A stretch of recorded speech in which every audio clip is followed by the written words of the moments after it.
Welcome back students. मैं पप्पू खान, 10वीं science. हम बात कर रहे थे दैनिक जीवन में रसायन के बारे में, और दैनिक जीवन में रसायन के बारे में बात करते हमने लास्ट जो टॉपिक था प्रीवियस वीडियो के अंदर वो छोड़ा था दैनिक जीवन में पीएच का महत्व।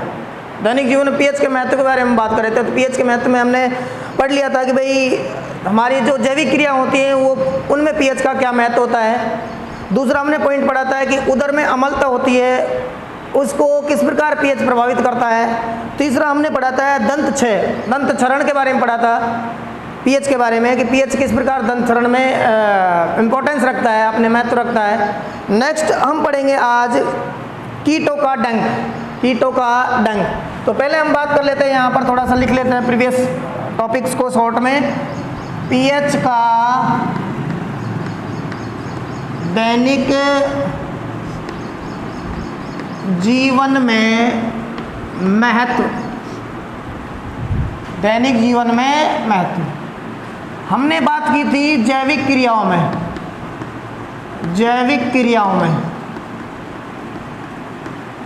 किसमें बात की थी? जैविक क्रियाओं में। विशिष्ट पीएच पर ही क्या है, जैविक क्रियाएं संपन्न होती है। नंबर हमने 2 बात की थी उदर में अम्लता।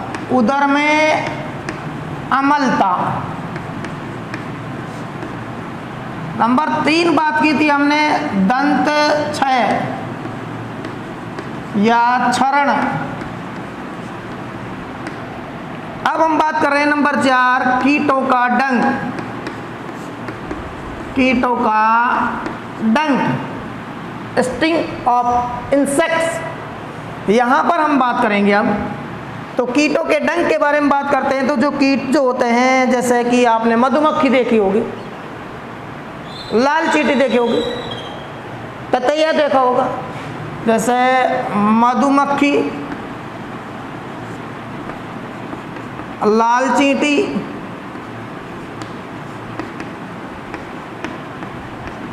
ततैया, वैस्प जो बोलते हैं, ये जो कीट हैं, इन कीटों में क्या पाया जाता है? डंक। क्या पाया जाता है? डंक। और जब ये किसी व्यक्ति विशेष को काटते हैं तो डंक की सहायता से कुछ रसायन छोड़ते हैं। इसके अंदर क्या पाया जाता है? एक रसायन पाया जाता है डंक में। डंक से क्या स्रावित होता है? रसायन स्रावित होता है। क्या स्रावित होता है? रसायन स्रावित होता है। और वो जो रसायन है उसे क्या कहा गया है? मेथेनोइक अम्ल, या फिर हम कह सकते हैं फॉर्मिक अम्ल। देखिएगा बालकों, हमने अभी तक बताया आपको दैनिक जीवन में पीएच का महत्व। जैविक क्रियाओं में पीएच का महत्व है, उदर में अम्लता में महत्व है, दंत क्षय क्षरण में महत्व है। कीटों का डंक के बारे में बात करें तो कीटों में हम मोस्टली मधुमक्खी के बारे में, लाल चींटी, ततैया के बारे में बात करते हैं। तो ये जो है इनके अंदर क्या पाया जाता है? डंक पाया जाता है। और इस डंक जो है काटने के दौरान, बाइटिंग के दौरान क्या करता है?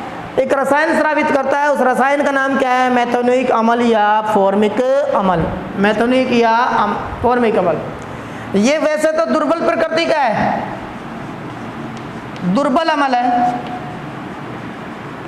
लेकिन जैसे ही हमारी कोशिकाओं ऊतकों के संपर्क में आता है तो इससे जलन और दर्द होने लगता है। इससे क्या होता है? जलन और दर्द होने लगता है। जलन और दर्द होने लगता है। अब क्या किया जाता है कि यहाँ पर देखो, ये जो कीट है अपनी सुरक्षा के लिए कार्य करती है, डंक मारती है किसी जीव पर। लेकिन प्रकृति के अंदर अगर इस तरह के कोई विकल्प है हमारे पास, मेथेनोइक अम्ल या स्रावित करने वाले कोई डंक है जो कि नुकसान पहुंचा रहा है हमें, तो प्रकृति में कहीं न कहीं इसके विकल्प है, इसका कोई हमारे पास सॉल्यूशन भी होता है। तो देखिएगा, प्रकृति में एक पौधा पाया जाता है। क्या पाया जाता है? एक पौधा, और उस पौधे का नाम है ढाक। आपने सुना होगा ढाक, वही ढाक के 3 पात। ढाक कैसे लिखा जाता है?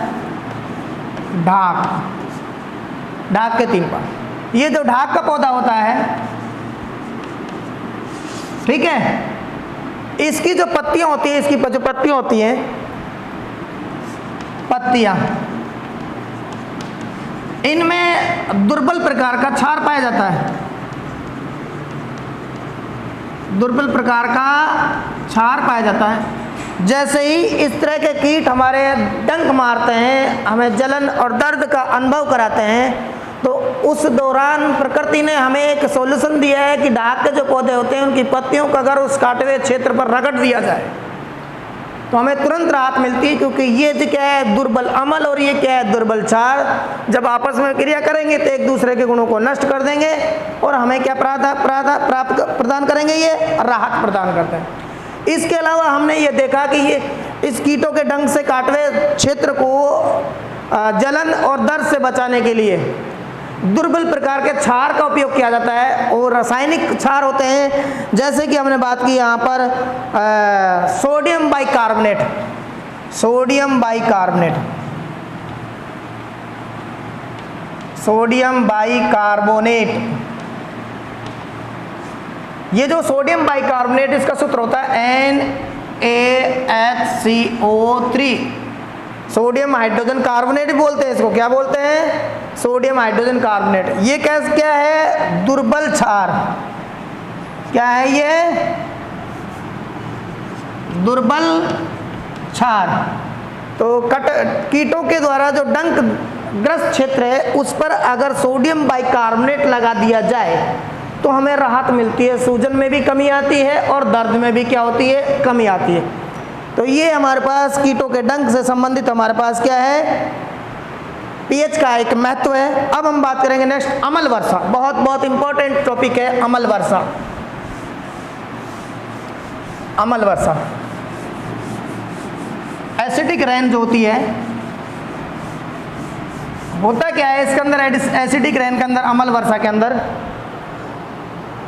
बरसात के दिनों में शुरुआती जो बरसात होती है, शुरुआती जो बरसात होती है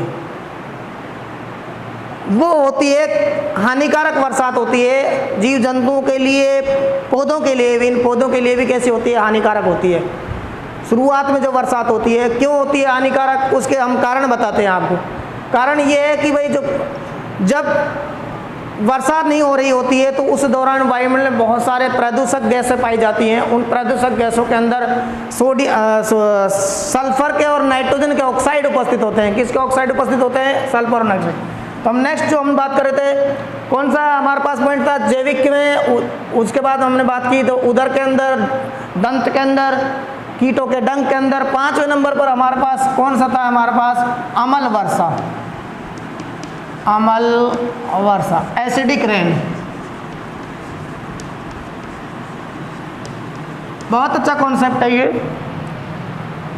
वायुमंडल में क्या पाए जाते हैं, वायुमंडल में विभिन्न प्रकार की गैसें पाई जाती हैं, जिनमें सल्फर के ऑक्साइड्स, नाइट्रोजन के ऑक्साइड,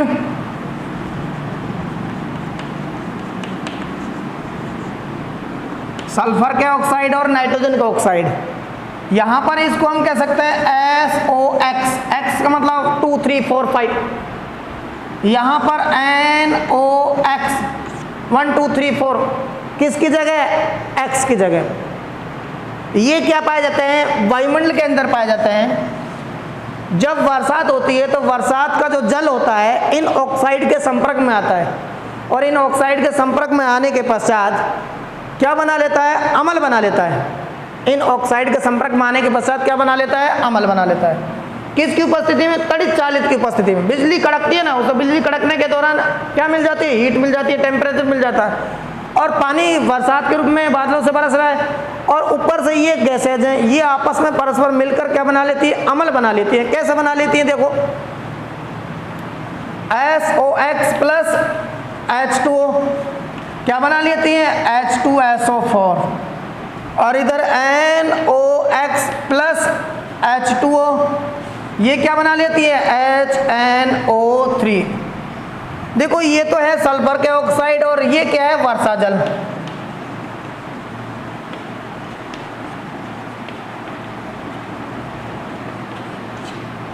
और ये क्या है, प्रदूषक गैस। ये क्या है, प्रदूषक गैस। और तड़ित चालित की उपस्थिति में, तड़ित चालित की उपस्थिति में जब बरसात होती है तो तड़ित चालित भी होती है, बिजली कड़कती है, उसकी उपस्थिति में क्या है, ये जो गैसेज हैं जल वर्षा जल से क्रिया करके क्या बना लेती हैं, अम्ल बना लेती हैं। इसे कहते हैं सल्फ्यूरिक अम्ल। क्या बोलते हैं, सल्फ्यूरिक अम्ल। और इसे बोलते हैं नाइट्रिक अम्ल। ये जो निर्मित होते हैं ये वायुमंडल के अंदर निर्मित हो रहे हैं। अब ये निर्मित होने के पश्चात वर्षा जल के साथ नीचे गिरते हैं, जमीन पर गिरते हैं। जमीन पर गिरने पर ही क्या है, वे फसलों पर गिरते हैं, पेड़ पौधे वनस्पतियों पर गिरते हैं, जीव जंतुओं की त्वचा पर गिरते हैं। तो उनकी त्वचा के लिए हानिकारक होते हैं, पेड़ पौधे की पत्तियों के लिए हानिकारक होते हैं, चूंकि ये एसिड है। और इस एसिड भी कैसे हैं, ये स्ट्रॉन्ग एसिड है। ये कौन सा एसिड है, ये स्ट्रॉन्ग एसिड है, प्रबल अम्ल है। और प्रबल अम्ल बड़े खतरनाक होते हैं।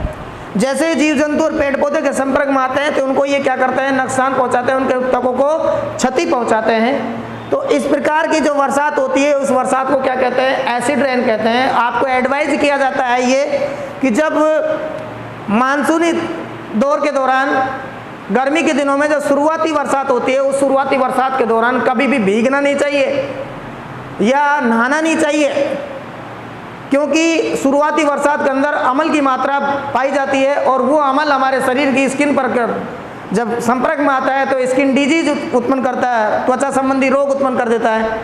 तो ये हमारे लिए क्या होता है, हानिकारक होता है। तो इस प्रकार ये जो एसिड रेन है, ये एसिड रेन क्या करेगी आगे चलकर, ये तो सामान्य बात हुई। अब वनस्पतियों को कैसे प्रभावित करती है ज़्यादा है, ये मृदा की प्रकृति को प्रभावित करती है। मृदा की प्रकृति बोले तो पीएच, मृदा की पीएच को प्रभावित करती है। जब अत्यधिक मात्रा में अम्ल बरसात होती है, एसिड रेन होती है, तो मृदा की जो पीएच होती है वो क्या हो जाती है, कम हो जाती है, जिससे क्या हो जाता है, अम्लीय मृदा बन जाती है। पीएच क्या हो जाती है, कम, और कम होगा तो मृदा कैसे बन जाएगी, अम्लीय। और अम्लीय मृदा में वनस्पति जो है, वनस्पति जो है वो वृद्धि नहीं करेगी, वृद्धि नहीं कर पाएगी। तो इस प्रकार अम्लीय वर्षा क्या है, वनस्पतियों के लिए हानिकारक होती है, मृदा के लिए हानिकारक होती है और जीव जंतुओं के लिए भी क्या होती है, हानिकारक होती है। तो इस प्रकार हमने पीएच का महत्व देखा अम्ल वर्षा के रूप में। और अब हम बात करेंगे नेक्स्ट टॉपिक जो है हमारे पास, दैनिक जीवन में कुछ उपयोगी यौगिकों के बारे में डिस्कस करेंगे। वन बाय वन हम इनके बारे में बात करेंगे, उनके नाम बात करेंगे, उनका रासायनिक नाम क्या है, उनका रासायनिक सूत्र क्या है, उनकी बनाने की विधि क्या है, उनके गुण क्या हैं और उनके उपयोग क्या हैं। तो 4-5 पॉइंट्स हैं, इनके बिहाफ पर हम बात करेंगे। कुछ महत्वपूर्ण यौगिक जो कि हमारे दैनिक जीवन में काम आ रहे हैं उनके बारे में डिस्कस करेंगे वन बाय वन। दैनिक जीवन में उपयोगी कुछ यौगिक, इसके बारे में हम बात करेंगे। नंबर 1 बात करें सोडियम क्लोराइड। सोडियम क्लोराइड रासायनिक नाम क्या है, सोडियम क्लोराइड। सामान्य नाम क्या है इसका, साधारण नमक। साधारण नमक, रसोई में जो नमक यूज किया जाता है ना वो साधारण नमक। सूत्र क्या है इसका, NaCl, सोडियम क्लोराइड। ये इसके बाद में अब इसकी जो पीएच होती है ना, पीएच, इसकी पीएच कितनी होती है, 7। क्यों होती है पीएच 7? पहले हमने बताया था आपको कि सोडियम जो क्लोराइड है ये जो एक साल्ट है, एक लवण है जो कि प्रबल अम्ल और प्रबल क्षार की क्रिया से बनता है। तो ये हमने आपको पहले ही बता दिया था कि प्रबल अम्ल और प्रबल क्षार की अभिक्रिया से बने लवण कैसे होते हैं, उदासीन। और उदासीन लवण होते हैं उनकी पीएच का मान कितना होता है, 7 होता है। ठीक है, नेक्स्ट हम बात करते हैं औद्योगिक स्तर पर इसको हम कैसे प्राप्त करते हैं। तो समुद्र का जो खारा पानी होता है उस समुद्र के खारे पानी को सुखाया जाता है और सुखाकर ये हम प्राप्त करते हैं इसको। इसमें अशुद्धियाँ पाई जाती हैं मैग्नीशियम क्लोराइड और कैल्शियम क्लोराइड की। इसमें उपस्थित अशुद्धियाँ पूछा जाता है कई बार एग्जाम में। इसमें उपस्थित अशुद्धियाँ किसमें? साधारण नमक में। अशुद्धियाँ किसकी पाई जाती हैं? मैग्नीशियम क्लोराइड और कैल्शियम क्लोराइड की। मैग्नीशियम क्लोराइड और कैल्शियम क्लोराइड।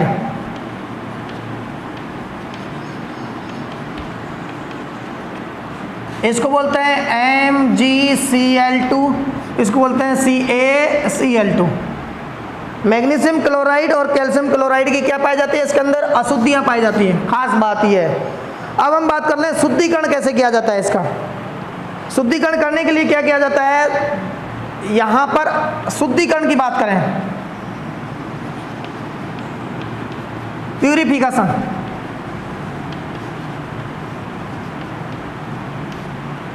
तो यहाँ क्या है, जो नमक होता है हमारे पास, सोडियम क्लोराइड होता है, उसका संतृप्त विलयन लिया जाता है। सोडियम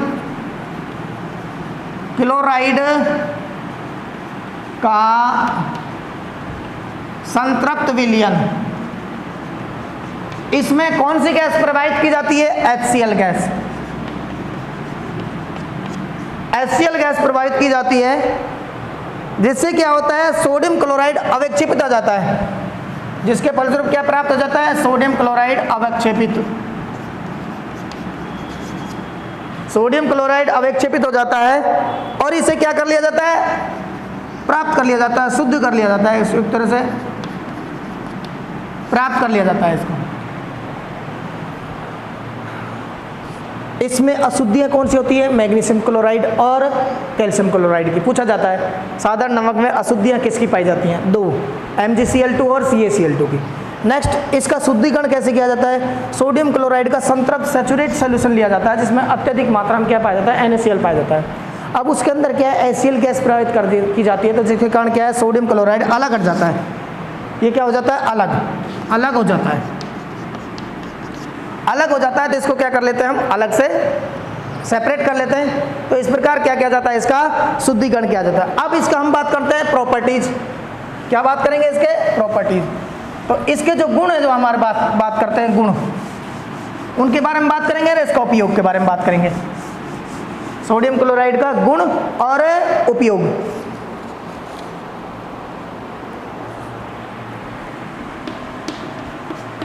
गुण, तो ये क्या है? एक श्वेत क्रिस्टल है। क्या है ये?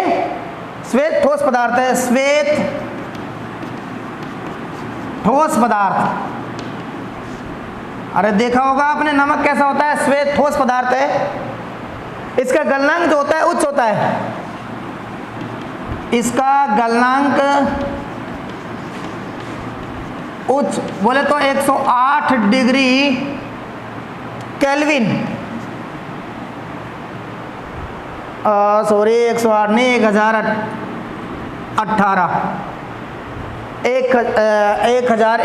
सॉरी 1081 केल्विन होता है। क्या होता है? केल्विन। उच्च गलनांक होता है इसका। कितना गलनांक होता है? गलनांक का मतलब होता है वह टेम्परेचर जिस पर कोई पदार्थ जो है गलने लगता है, पिघलने लगता है, वो क्या कहलाएगा? गलनांक कहलाएगा। तो इसका गलनांक क्या होता है? 1081 केल्विन होता है।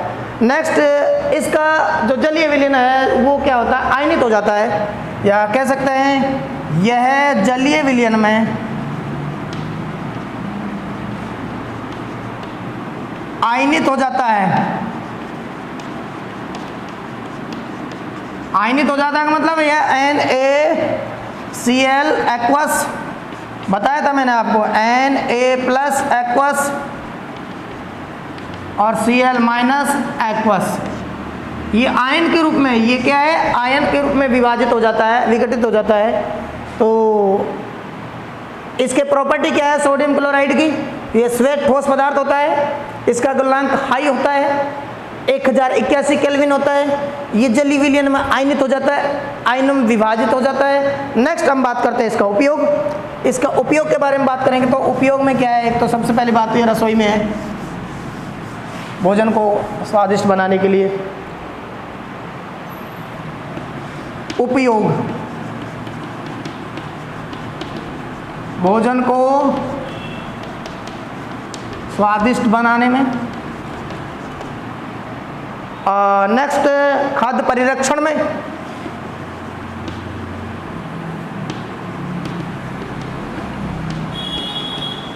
फूड प्रिजर्वेशन में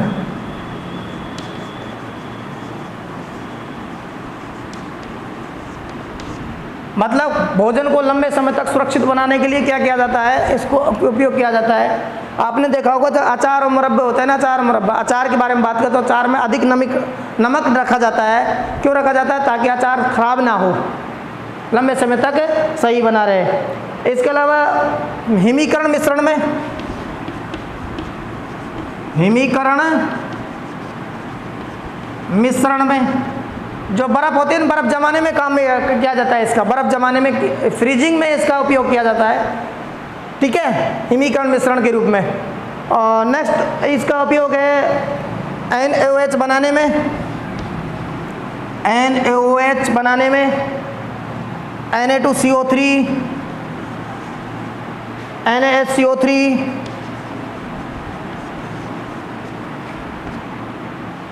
और विरंजक चूर्ण,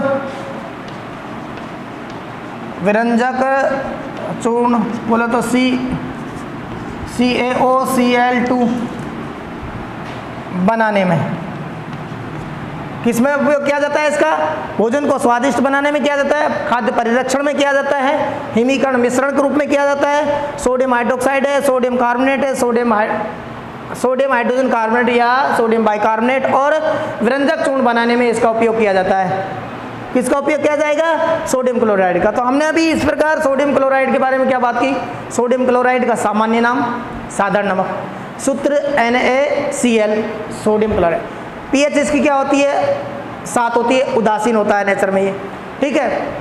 आगे हमने बात की थी इसकी कि इसका अशुद्धियाँ क्या पाई जाती है, इसके अंदर अशुद्धियाँ होती है मैग्नीशियम क्लोराइड और कैल्शियम क्लोराइड की।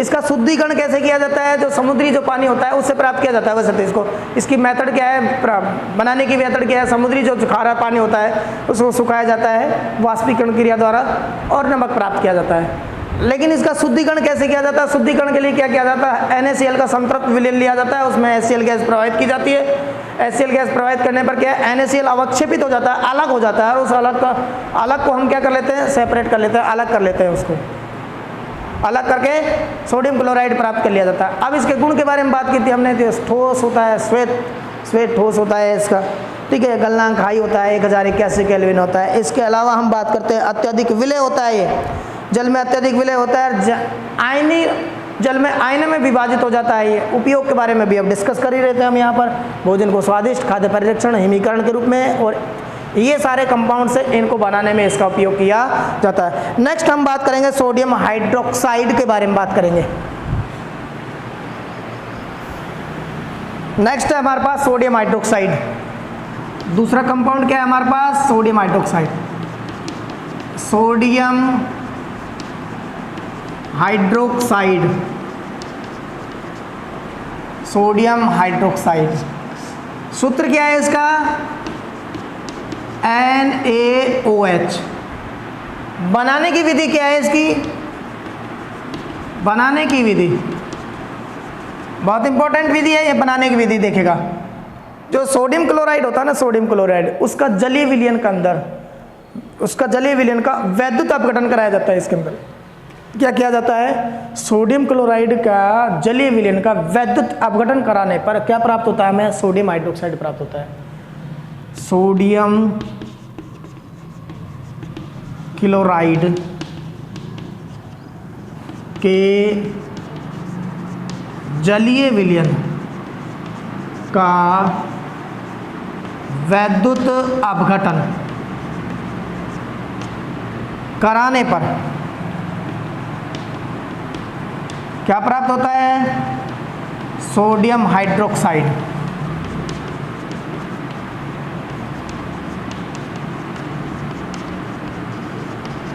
क्या प्राप्त होता है? सोडियम हाइड्रोक्साइड प्राप्त होता है। अब यहाँ पर वैद्युत अपघटन करा रहे हैं तो एनोड और कैथोड का उपयोग करेंगे। तो यहाँ पर हम बात करें कैथोड और एनोड। जो कैथोड होता है ना, कैथोड, उसमें हमें प्राप्त होती है क्लोरीन गैस, और एनोड पर प्राप्त होती है हाइड्रोजन गैस।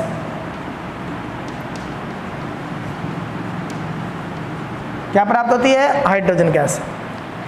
सही लिख दो इसको मैं, हाइड्रोजन गैस को।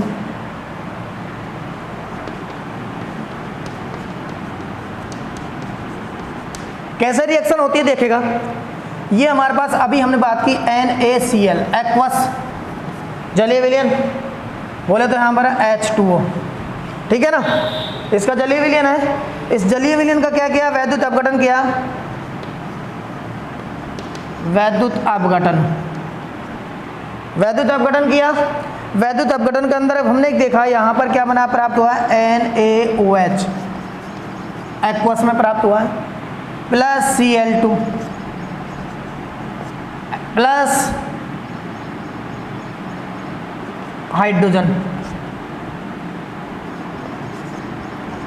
गैस प्राप्त हो रही है।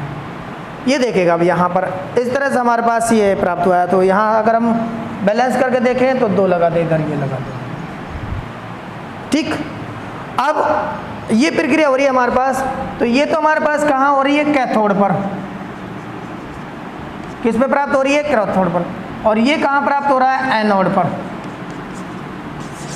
किस पे प्राप्त हो रहा है? एनोड पर। अब चूंकि इस अभिक्रिया के दौरान क्या हमारे पास क्षार प्राप्त हो रहा है और क्लोरीन गैस प्राप्त होती है। क्या प्राप्त हो रही है? क्लोरीन गैस प्राप्त हो रही है, क्षार प्राप्त हो रहा है। इसलिए इस अभिक्रिया को क्या कहते हैं? क्लोर क्षार अभिक्रिया भी कहते हैं। क्या कहते हैं? क्लोर क्षार अभिक्रिया। क्या बोलेंगे इसको?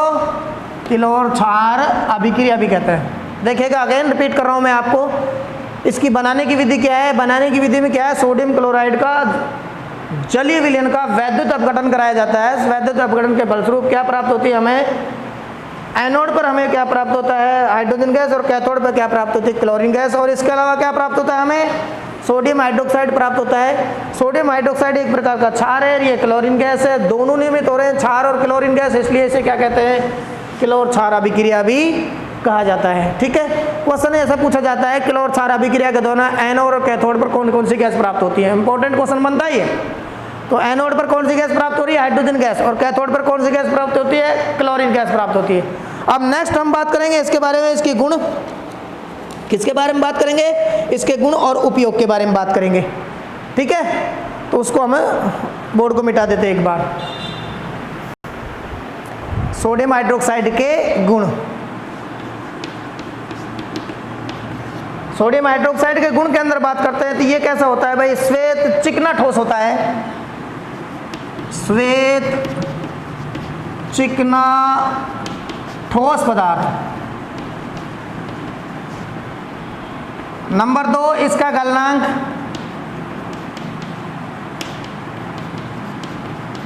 इसका गलनांक 591 केल्विन होता है। कितना होता है इसका गलनांक? 591 केल्विन होता है। इसके अलावा जल में शीघ्र विलय होता है। जल में शीघ्र विलयशील।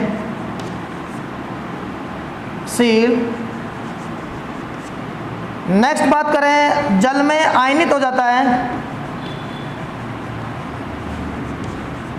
आयनित हो जाता है।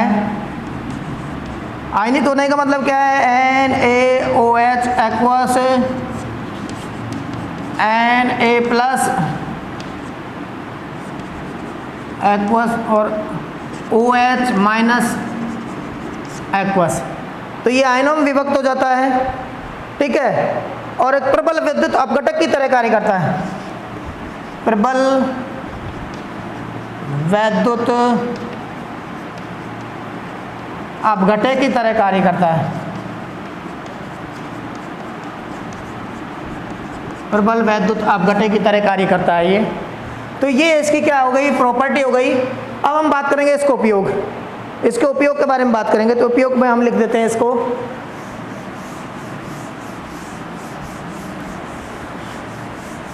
यहाँ आप स्क्रीनशॉट ले सकते हैं इस प्रकार के मटेरियल को। लिख रिटर्न ज़्यादा है यहाँ पर, समझाने का कम है।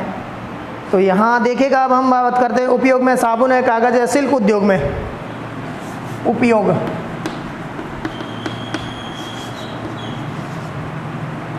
साबुन, कागज, सिल्क उद्योग में किया जाता है। कास्टिक सोडा है ना, इसलिए इसका उपयोग किया जाता है। बॉक्साइड के धातुक्रम में इसका उपयोग किया जाता है। बॉक्साइड के धातुक्रम में उपयोग किया जाता है। बॉक्साइड पता है एल्युमिनियम का अयस्क है। किसका अयस्क है? एल्युमिनियम का। और तो एल्युमिनियम के शुद्धिकरण में किसका उपयोग किया जाता है? सोडियम हाइड्रोक्साइड का उपयोग किया जाता है। नंबर 3 बात करें तो यहाँ पर हम बात करें पेट्रोलियम का शोधन में उपयोग किया जाता है। इसका पेट्रोलियम के शोधन में उपयोगी। नंबर 4 की बात करें तो यहाँ पर वसा और तेलों के निर्माण में उपयोगी होता है। वसा एवं तेल के निर्माण में किया जाता है। वसा तेल के निर्माण में, साबुनीकरण के निर्माण में भी होता है, साबुन के निर्माण में भी यहाँ पर है ना। और प्रयोगशाला अभिक्रमक के रूप में, प्रयोगशाला अभिक्रमक के रूप में देखिएगा। अगेन रिपीट कर रहा हूँ, सोडियम हाइड्रोक्साइड का जो उपयोग है साबुन उद्योग में, कागज उद्योग में, सिल्क उद्योग में किया जाता है। नेक्स्ट बॉक्साइड के धातुक्रम में किया जाता है, मेटलर्जी के अंदर किया जाता है, यानी कि एल्युमिनियम के शुद्धिकरण में किया जाता है। पेट्रोलियम के शोधन में किया जाता है, पेट्रोलियम का शोधन किया जाता है, पेट्रोलियम के विभिन्न घटकों को अलग करने में किया जाता है। वसा और तेल के निर्माण में किया जाता है। इसको भी प्रयोगशाला में रिएजेंट के रूप में काम में लिया जाता है। प्रयोगशाला में विभिन्न प्रकार के जो प्रयोग किए जाते हैं, एक्सपेरिमेंट किए जाते हैं, वहाँ पर भी एक रिएजेंट के रूप में, अभिक्रमक के रूप में इसका उपयोग किया जाता है। तो इस प्रकार ये हमारे पास सोडियम हाइड्रोक्साइड के उपयोग है। अब नेक्स्ट हम जो बात करेंगे वो आगे अगले वीडियो के अंदर अन्य दैनिक जीवन में उपयोगी पदार्थ हैं, जैसे कि विरंजक चूर्ण है, बेकिंग सोडा है, धावन सोडा है और प्लास्टर ऑफ पेरिस। इनके बारे में डिस्कस करेंगे नेक्स्ट वीडियो के साथ। ओके, ठीक।